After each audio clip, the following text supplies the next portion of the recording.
নমস্কার, দেখছেন এবিপি আনন্দ। আপনাদের সঙ্গে আমি পাপিয়া। নিশানাথ সেনের গোলাপ কলম, সেটা এক কথায় ব্যাখ্যা করতে গেলে যে শব্দটা মাথায় আসে সেটা চিড়িয়াখানা। একেবারেই আমার কথা নয়, এটা অজিত বলেছে, মানে শাশ্বতদা বলেছে। অঞ্জনদা, তোমাকে অনেক অনেক স্বাগত রয়েছে। যিশু তোমাকেও স্বাগত, শাশ্বতদা রয়েছে, শাশ্বতদা তোমাকেও স্বাগত, এবং নীল তোমাকেও স্বাগত। চিড়িয়াখানা আমরা শুনলেই খুব স্বাভাবিকভাবে প্রথমেই তুলনার কথাটা আসবেই, কেননা প্রত্যেকের মাথায় সত্যজিৎ রায় চিড়িয়াখানা এবং উত্তম কুমার। তো এই তুলনাটাকে সামলে চিড়িয়াখানাটা কিভাবে করলে? দেখো, তুলনা হবেই, মানে এটা আমি যখন সেভেন সামুরাই দেখেছি, তারপর ম্যাগনিফিসেন্ট সেভেন দেখেছি, তারপর ম্যাগনিফিসেন্ট সেভেন থেকে আরও অন্য, মানে এক গল্প তো অনেকবার হয়েছে এবং সেটা নিয়ে আমিও তুলনা করেছি। কিন্তু তুলনা হবেই, এটা ইগনোর করা যাবে না, সেটা আমি জানতুম হবে।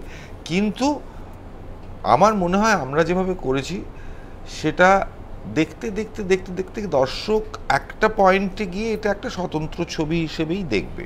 সেইটা আমরা খুব মন দিয়ে সেটা করার চেষ্টা করেছি। উত্তমবাবু একরকমভাবে অভিনয় করেছিলেন, এখানে ব্যোমকেশ একেবারে অন্য রকম একটা জায়গায় যাচ্ছে, তার ভেতরটা আমরা দেখতে পাচ্ছি।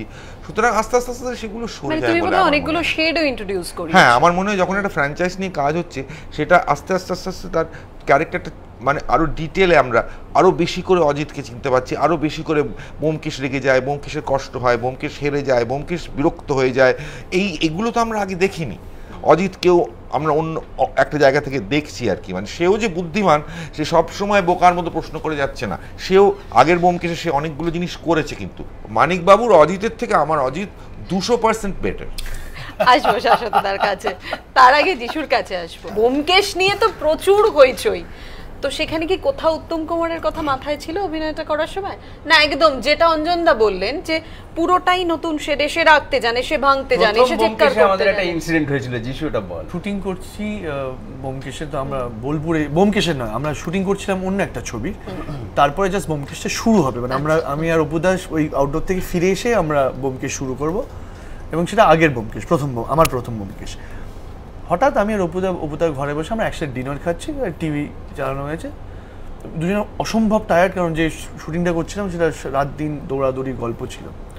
তো বসে টিভিটা চালানো হয়েছে, দেখি উত্তমবাবু চশমা পরে, ধুতি পাঞ্জাবি পরে গাড়ি থেকে নামছে।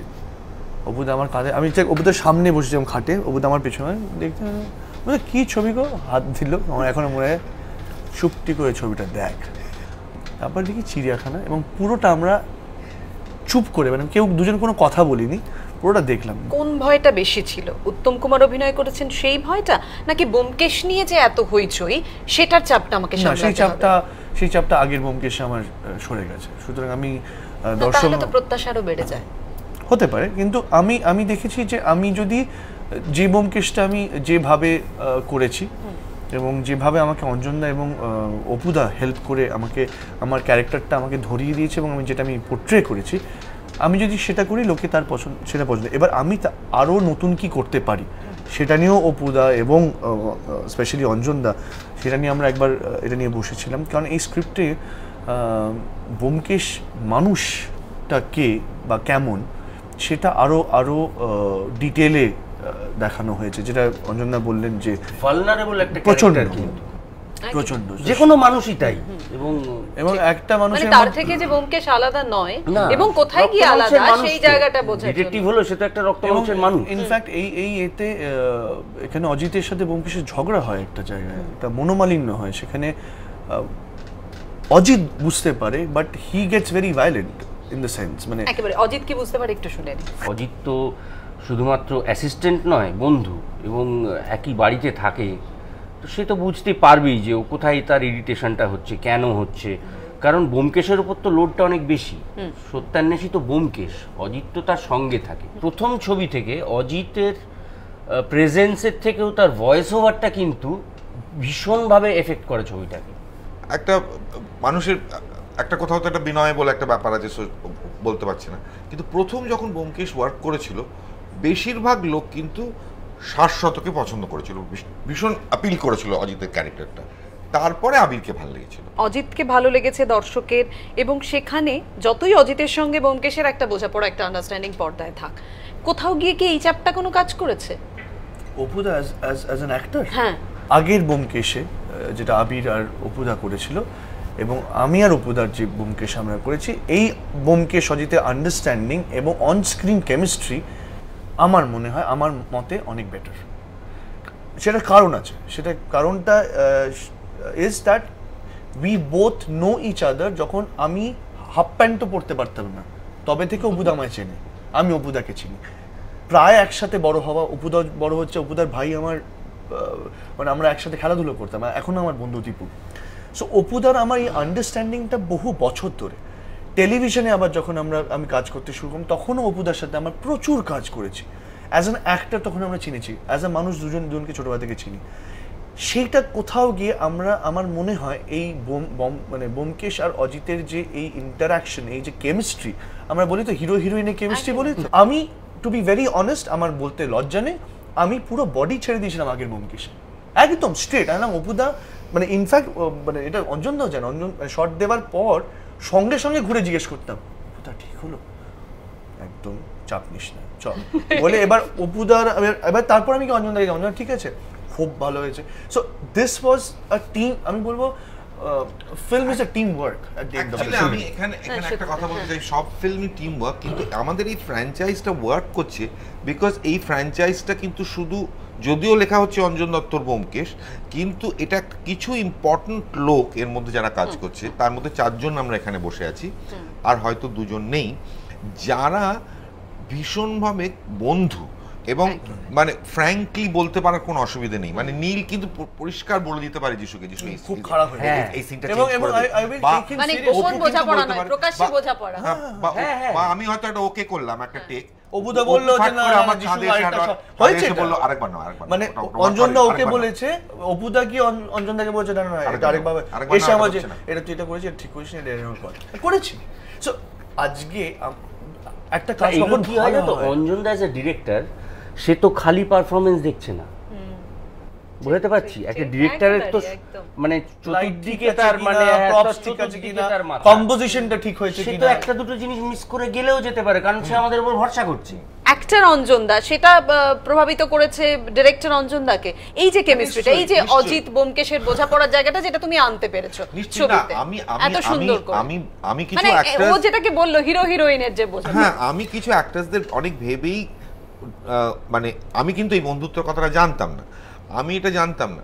আমি যখন ক্রাইসিসে পড়েছি, আমি যখন এতে মানে ভাবছি কি করব, যিশু এসছে, যিশুর সঙ্গে কথাবার্তা হচ্ছে, নীল তখন রয়েছে, ছবি তোলা হচ্ছে, নীল বলছে দারুণ লাগছে, এ করে একদম করে ডিসাইড করে নাও, আমি কিন্তু অপুর সঙ্গে কথা বলি একবার, Apu has given me so much confidence. তার মানে কি যিশু আমাকে কনফিডেন্স দেয়নি? 100 বার দিয়েছে, কিন্তু অপু অবভিয়াসলি অপু কিন্তু এক কথায় জাস্ট, মানে অপুর কাছে এটা একটা ইম্পর্টেন্ট ফ্র্যাঞ্চাইজ, ও কিন্তু অনেক জায়গায় আমাকে এটা বলেছে। সো আমি কিন্তু কিছু অ্যাক্টার্সদের উপর ভীষণ নির্ভর করি, কিছু অ্যাক্টার্সদের উপর আমি জাস্ট ডিপেন্ড করি, মানে তারা ভালো অভিনয় করলে আমার কান্নাও পেয়ে যায়, তারা অন্যরা খারাপ অভিনয় করলে আমি এক্সপেক্ট করি আমার যখন মাথা গরম হয়ে যাচ্ছে ওরা হ্যান্ডেল করে নেবে, ওরা ঠিক হ্যান্ডেল করে নেবে, সরিয়ে নেবে, ঠিক সরিয়ে নিয়ে গেছে, বোঝা গেছে যে এটা ঠিক হয়নি, তাকে কি ডেকে এনে মানে এরকম হয়। আমি নিজে করেছি, অ্যাক্টরসরা আমাকে ভীষণ হেল্প করে, চলে যা এই শটটা আরেকবার হবে, একটু মাথা ঠান্ডা, তুই বুঝে হয়, এরকম হয়েছে। কিন্তু চুপ করে না, নীলও করেছে, নীলও করেছে। এবারে মিউজিক তো ব্যাকগ্রাউন্ড, একদম আমি ব্যাকগ্রাউন্ডে থাকি, ব্যাকগ্রাউন্ডটা দেখি, সিনেমাতেও দেখি, শুটিংয়েও দেখি, শুটিংয়ে থাকে, আমি থাকি। এবং আমি যেটা যিশু বললো এটাই আমি একমত, যে আমি এটা 5 নম্বর ব্যোমকেশ আমাদের এই সর্ট অফ আ ফ্র্যাঞ্চাইজি। প্রথম 3টে ব্যোমকেশে মিউজিক হিসেবে অনেকটা মিউজিক ছিল, খুব মিউজিক ছিল, হ্যাঁ। এবং এই ব্যোমকেশ যখন আমরা নতুন যিশু আসার পর একটু ইন্টেন্সিটি বলবো না, ইউজ অফ মিউজিক কিন্তু একটু কম একটু লেস। তার মানে কারণ আমার মনে হচ্ছিল এটা আমায় পরিচালক এবং মৃণাল সেন আমায় বলেন প্রথম তৃতীয় ব্যোমকেশ দেখে, বা দ্বিতীয় বা তৃতীয় ব্যোমকেশ দেখে আমায় বলেন যে একটু বেশি লাগছে। যখন ব্যোমকেশ আরও রাত্রিবেলা বসে বসে কথা বলে, এত ভালো অভিনয় হচ্ছে না, হ্যাঁ সেইখানে আমার মনে হয় না কিছু দেয়া আছে না, কিছু লাগছে, এত ভালো লাগে অভিনয় করছে, মানে যে কারণে তুমি বারবার বলছো শেডগুলোকে গুরুত্ব দিচ্ছ, যেটা তুমি ইন্ট্রোডিউস করিয়েছো। এটা মনে হয় মানে which we miss out here, আমার সেটা আমার পার্সোনাল একদম ভিউ এটা, যে Anjan da the best part of Anjan Dutt is Anjan দত্তর ছবি ডেফিনেটলি, কিন্তু অঞ্জন দা না যার যার ডিপার্টমেন্ট এবং যে যে জায়গাগুলো অঞ্জন দা সে কনফিডেন্সটা দিয়ে দেয়। অঞ্জনদার হচ্ছে যে আমি একে নিয়েছি কারণ ওর মতো করেই কথা বলবে, ওর আমি চাইছি, চাপিয়ে দেয়া নয়, প্রভাবিত করা নয়। তাহলে তো আলাদা আলাদা হয়ে বেরিয়েছে সব কথা। এবং সবাই বলতে মানে পারে যে এটা আমার গল্পের ছবি। কেমিস্ট্রিটা ওখানে, গল্পের কেমিস্ট্রিটা এবং সেখানে আমি এক্ষুনি যিশু বলছে বলে মনে পড়ে গেল, সেখানে একদম একটি অল্প বয়সী সদ্য টিভি সিরিয়াল তো করছে, এরকম একটা ছেলে পাঠ করছে, বা কেউ প্রচন্ড এক্সপিরিয়েন্সড ওদেরই বন্ধু নীল পাঠ করছে, এরকমও আছে।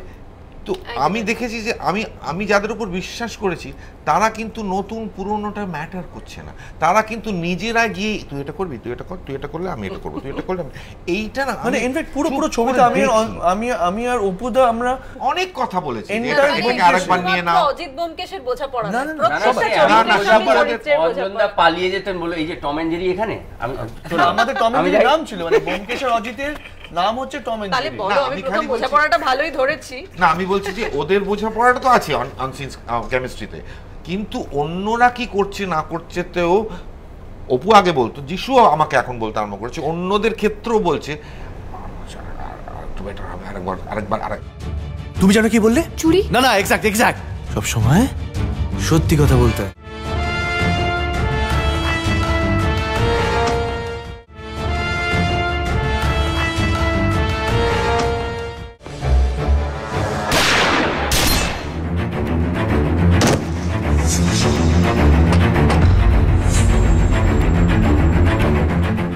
বাবা অভিনয় করেছিলেন, তো সেই জায়গাটা থেকে যখন তুমি এই ছবিটাকে দেখছো বা করেছো, চেঞ্জগুলো নিয়ে কোনো রকম কোনো সংঘাত তোমার মাথায় এসছে বা মনে হয়েছে? আমি যখন কোনো ছবি করি আমার কাছে পুরনো ছবিটাও ম্যাটার করে না, অরিজিনাল গল্পটাও ম্যাটার করে না, আমার কাছে প্রেজেন্ট স্ক্রিপ্ট যেটা সেইটা ম্যাটার করে, সেইটা ফলো করে আমি কাজটা করি। চিড়িয়াখানা আমার কাছে আছে ডিভিডি, আমি এখনো দেখি, সেটা নিয়ে আমার কোনো আমি মানে পরপর সিন হয়তো বলে দিতে পারবো, কিন্তু যখন আমি আমার এই চিড়িয়াখানায় কাজটা করছি তখন এইটার মধ্যেই থাকি, তখন আর ওইগুলো মাথায় আসে না। আমি এটা একটু অ্যাড করি, আমরা আমার মনে হয় যখন আমরা শুটিং করতে যাই তখন একটা সার্টেন ক্রিয়েটিভ ডিসিপ্লিনের মধ্যে আমরা থাকি।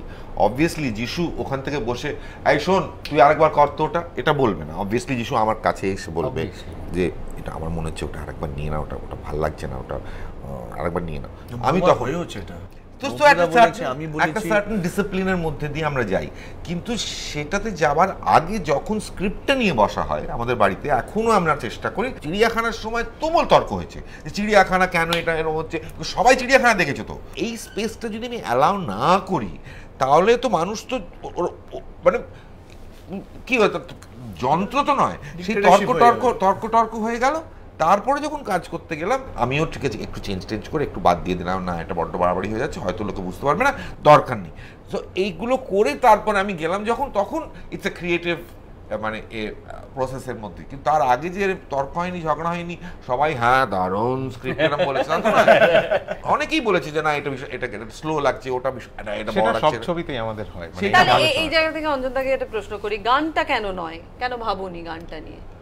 গান আমার মনে হয় যে যত ব্যোমকেশ যাচ্ছে এগোচ্ছি আমরা, তত আমার মনে হয় যে এত ইম্পর্টেন্ট, এত ঘটনাগুলো ইম্পর্টেন্ট যে গান আমার মনে হচ্ছে না ডিটেকটিভ গল্পে গান কেন থাকবে, কোথাও রহস্যটা সেটা unless and until absolutely necessary যে হ্যাঁ একটা গান হতে পারে, সেই গানটা কেউ চুপচাপ গাইছে। রজনী পাড়ায় পাড়ায় গান করতো, সেটাকে আমি বাড়ি নিয়ে গিয়ে স্বস্তিকাকে দিয়ে একটা গান করেছিলাম, কিন্তু গানটা দিলেই মনে হয় একটা সিনেমা ব্যাপার চলে আসছে, এই বিশ্বাসযোগ্যতাটা থেকে সরে যাচ্ছে, সেই জন্যই আমি গান থেকে আস্তে আস্তে সরে যাচ্ছি। মানে আমার আগের ব্যোমকেশগুলো আমার খুব ফেভারিট, মানে আবির যেগুলো করেছিল অঞ্জনদার আমি সবকটাই দেখা, আমার প্রত্যেকটা ভালো লেগেছে, এবং এই নিয়ে আমরা নীলের সাথে, নীল আর আমি বহুবার কথা বলেছি। এবার আমিও যখন এসছি অবভিয়াসলি আমি ভালো না খারাপ এটা আমার বলার থেকে অবভিয়াসলি আই এক্সপেক্ট যে আমার অডিয়েন্স কী বলছে, যেন আগেরটা 100 দিন চলেছে, এবং তার মানে কোথাও কিছু একটা লোকের ভালো লেগেছে সেই জন্য 100 দিন আমার প্রডিউসার হলে রেখেছে।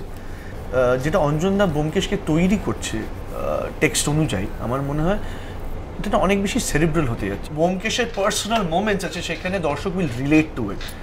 দর্শকেরও খারাপ লাগবে ব্যোমকেশের সাথে। অপুদা, ওই এক কথায় ব্যক্ত করা নয় চিড়িয়াখানা, তুমি এখন এই মুহূর্তে এক কথায় কিভাবে ব্যক্ত করবে? সুপারহিট। মানুষ আসুক, দেখুক, আমি শিওর ভালো লাগবে। পুজো যেহেতু নিজের ঢাক নিজেরা পেটা খাবো।